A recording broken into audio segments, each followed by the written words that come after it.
Okay, let me go to the second point. Here, the second point, I call this the flow of argument. I'm telling you before, there is one professor at PI. He is always asking students, haven't you the flow of argument? The flow, the flow. I think you know already the professor. This is important. You can present different elements, but we don't see how they are connected. How one leads to the other. This is what I'm saying. In fact, that this structure can help you to make sure as you write, you are building something. One element after the other, you are heading to something. Okay? So then let me say 3 common mistakes I saw, which prevent, I read from your papers, which prevent from reaching to this flow of argument. Number 1, some essays, when I read them, I felt like it's as if the person is talking. And that's why I wrote here, don't write as if you are talking. Don't write as if you are talking. There are some people, they write as if they are talking. For example, writing something like, actually in Congo, things like this. Oh, I mean this. No, that's how we talk. When we are talking, you can say something and you feel like you did not say the right thing. And then you correct yourself, saying like, I mean this. It's kind of like, no, you are writing. You can delete and then write the proper term. Okay? I don't want to mention the names of some of you who did those kind of mistakes, but I saw it where you write as if you are talking. Well, you know, if you write something like, well, you know, come on, you know, what? You know, do I have to know? Just write what you want me to know. Okay, don't write as if you are talking. I feel bad. One student who wrote it in the whole paper is not here. I wish I could tell him to not do that in the dissertation. He did not come. It's okay. I hope he will view this video. So the point is, it's not good to write as if you are talking. So write a very clear sentence. Make sure what you want to write, you write it in the fullest. If you think it's not clear, delete and write the right one. Don't write like, you know, it's kind of like, things like that, as if you are talking. Number 2, the abbreviation. Okay? The abbreviations. Abbreviations are fine, obviously, but not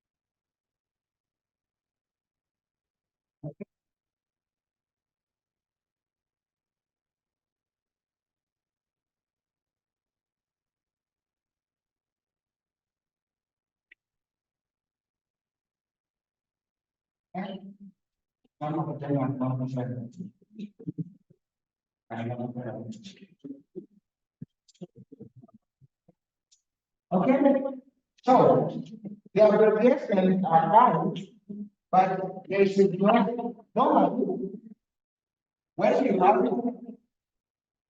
when you write an example next region, and you don't want to keep repeating it all the time, what you do, you write GRN.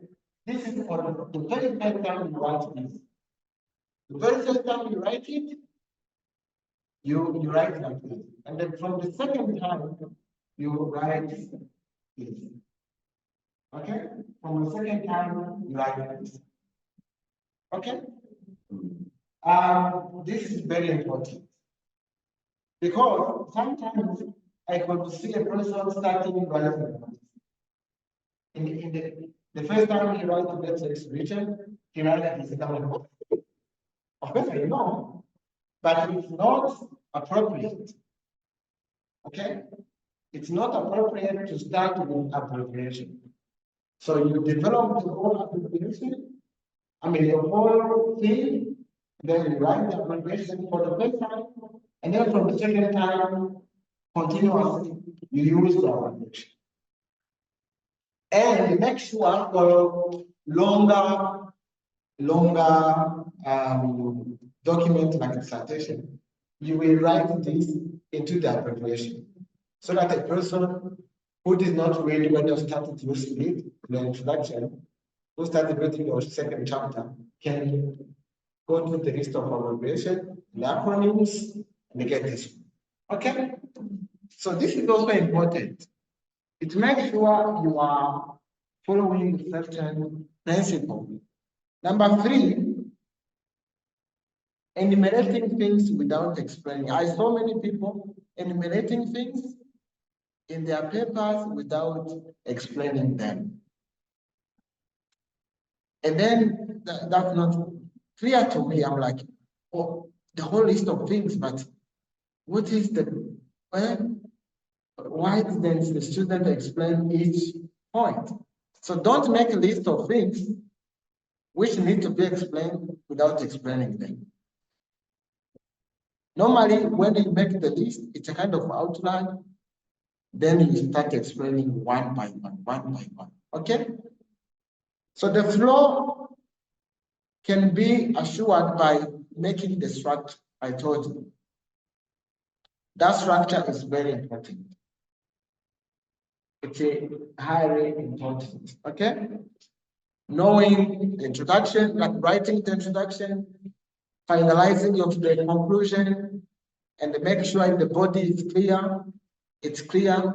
You can even use those things like, first of all, you develop the first sentence. Second, third, last but not least, then it's clear you are developing 4 or 5 points. So it's very important to make sure, and then here I want to touch on something important. As you know, I'm going to start talking about the sentencing and paragraph. Okay, number 1. A sentence should have a verb and subject, right? So a verb plus subject. Okay, let's say this is a sentence. Okay, and then the paragraph is a set of different sentences. Another sentence here. Another sentence here. Okay, and then this will be the paragraph. Okay, how do we write paragraphs? This is also important. The first sentence of a paragraph is a summary. It's an introduction, actually, but in a summarized way. It's a summary of what you are talking about in that whole paragraph. Okay? You say something like,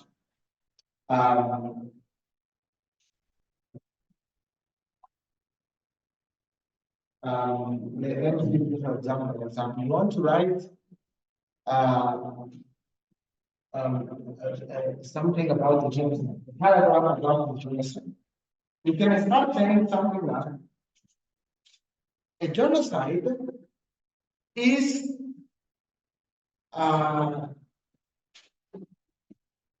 1, 2, 3, 4, 5, 6. Okay? And then you make that sentence, the first sentence, a kind of introduction. You are introducing what the paragraph is talking about. And then after that, you explain. For example, for a paragraph to be accepted as true, there are different institutions that must affirm it, for example, accept it. And then two institutions are the government and the UN. So that's the first sentence. At least a couple of the two sentences. You are introducing about the process through which the genocide is accepted, for example.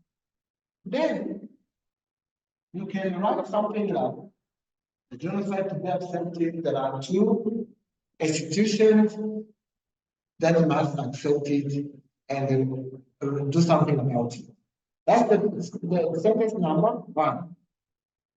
When I read that one, in my mind, I have expectations. I have the expectation that I will see those two institutions we talked about. And an example. So each paragraph should have at least 3 parts. The first sentence should be an introduction to the whole paragraph. The second study for a couple of sentences that explain the first sentence, and the last paragraph, which is like a conclusion, is an example. That's how we write to make it practical. For example, if we say there are two institutions that must accept then accept issue. The first institution, you see you're writing, is the government. And then you say what the government do. The government do this and this and this. You know that. And then they will transfer report to the UN. Okay, by the way, the UN is the second institution. Okay? For example, for instance, in the case of Rwanda, in 1999, the government did this, and then the UN affirmed this, and then the council the paragraph. Do you get the logic? That's the logic. The logic is that you first introduce what you are going to develop in that paragraph, and then you develop it in the same paragraph, and then you give an example or an illustration or a conclusion somehow to make the things more concrete. Because the explanations are more abstract, and then you make it concrete. So that's how each paragraph should be looked at. Of course, I understand that it's not always the case, but it's better to have that kind of structure when you are writing. It's even easy to know, okay, in this paragraph, I discuss about this. In this paragraph, I discuss about it. And then you know you are progressing. If you say in the outline you have a clear image, you should make sure you know, okay, this paragraph and this are discussing about this language. This paragraph, things like that. So it's an art. It's an art that you need to improve. Even me, I keep improving. So that when I'm writing things, they are more clear. More clear. Okay? Then I want to touch on a good number of mistakes that I saw. I saw when in your paper, regard to 72 and paragraphs. I hope this session is like, I hope I'm not confusing you. Okay, number 1. There are people who are like this. This one is coming. There are people who wrote like this. They wrote a sentence at the end of it. They say you write, and then at the end of it, you have the word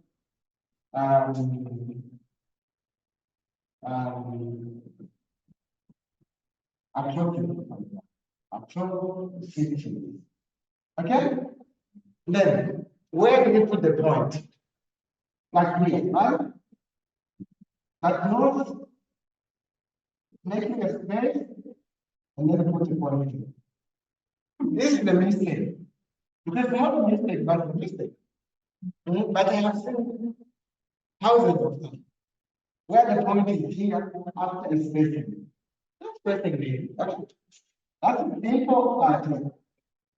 Just put the point here. The same thing. You can see again there is blanket like this. And then the point there is expressing here, and then the point. Okay? Just delete this. Make sure there is not placing between the points. Okay? Number two, some people they use capital letters and without any pencil. Anytime he's writing something in the middle of the sentence, just put a capital letter. So that normally capital letters are used for proper nouns. If you wrote Roger Patrick, you start with, of course, yeah. But for other purposes, it's at the beginning of the sentence. So every time you start with capital letter. But it's not always clear. Okay? So basically, you start the sentence with capital letter. Or when you are writing proper nouns. I see some people even in titles, their titles are capitalized. But for me, I think it's not important. It's not important. Either you write in capital letters the whole time, or you just write the first capital letter, the first letter in capital. And these are small. I know you are laughing. I will notice, but it's not clear, because when you read your papers, we don't see them. We see some sentences starting with not capital letter, and then you see capital letter in the middle of sentence out of nowhere. You're like, huh? Why? And then we ask ourselves, why is he capitalizing this word? This, but there is no clear, yes, a reason. Here I wrote, start with the capital letter, start a sentence with capital letter, please, and end with a dot. Another point is long sentence. Frankly speaking, I saw many of you writing a whole paragraph with one sentence. Very long sentence that does not end up to the end of the paragraph. No, that's not serious. So it's always better to write short sentences and the right length. But don't, keep on writing the whole paragraph is made of two. It's difficult to read and to understand what you read. Okay? So I have a question. Yes, please. According to this, do you mean that sentence is starting with capital letter and ending with dot? Yes. As we learned from maybe primary school. What about comma? Yes. Yeah, comma also we need it for different purposes. For example, when you are enumerating things, there were a lot of students who came for my session. There was Patrick, comma, Anakle, comma, comma, when you are enumerating things. But you can also use comma when you are merging two sentences. So there are different ways you can use comma. But what I found most complicated is the dots. at the end. Okay? Yeah, sometimes you can really write mistakes, but you find it very strange. And you can actually have how these sentences can be short so that you put it instead of the dot. When you consider that this one. Yes. I get it, but that's a mistake. So even a sentence of as long as you have a verb and subject, it's enough. Okay, it's enough. You don't have to say, oh, this is too short, then let me just put a comma. No, you should write a comma because of a certain reason purpose. Oh, at least for me, my understanding that a comma is when you are enumerating things like that. And then there is also a dot, I don't know how to call it, semi-comma or what? I don't remember. So this one can be used in those kind of circumstances. Where somehow your sentence is not complete. The two sentences are connected somehow, but you don't want just to stop suddenly. But they are somehow independent from they are separate but connected somehow. But this is not common, okay? And then this one, when you want to explain, for example, when you want to make a list of things. So I'm going to develop a different point, and then you can say, number one, number two, okay? But this is not a big deal. If you use a grammar, do you know all grammar? Do you all use grammar?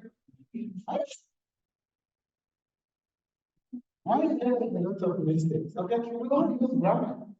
So grammar, if you don't have it, ask your friend to help you to install it on your device. So that if you have the internet, it can show you different mistakes. So those small mistakes, the grammar can deal with them, as long as you write good sentences. In fact, you should make sure you cross-check the grammatical errors before submitting. When they are collecting, you can like find yourself losing the sense of talking. And in that case, then you can ignore. You don't have to follow. But most of the time, it's not this way. Grammar is a very professional software. If it's a software or app, I don't know. Okay?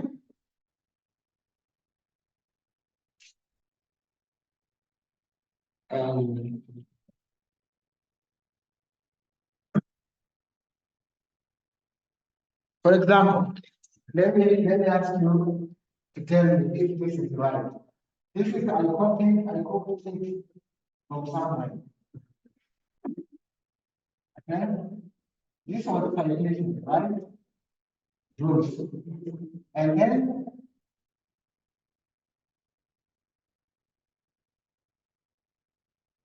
what's wrong with this one? What's wrong with this one? Is it good? What's wrong? Okay, because I told you this is wrong and there is a mistake. Show Mr. Nesma can you?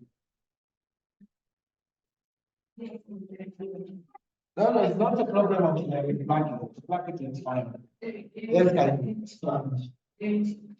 Okay, but it's still okay. We can even write it. The problem is this they can write 1 minute, then maybe HDT, then maybe come. No. The problem is here. If someone is okay, it's a tiny mistake, but you should not make it. So the first thing will come, but someone should be about before this person. Okay? So these are small, but they really are normal. When they are moving in the document, they make us bigger.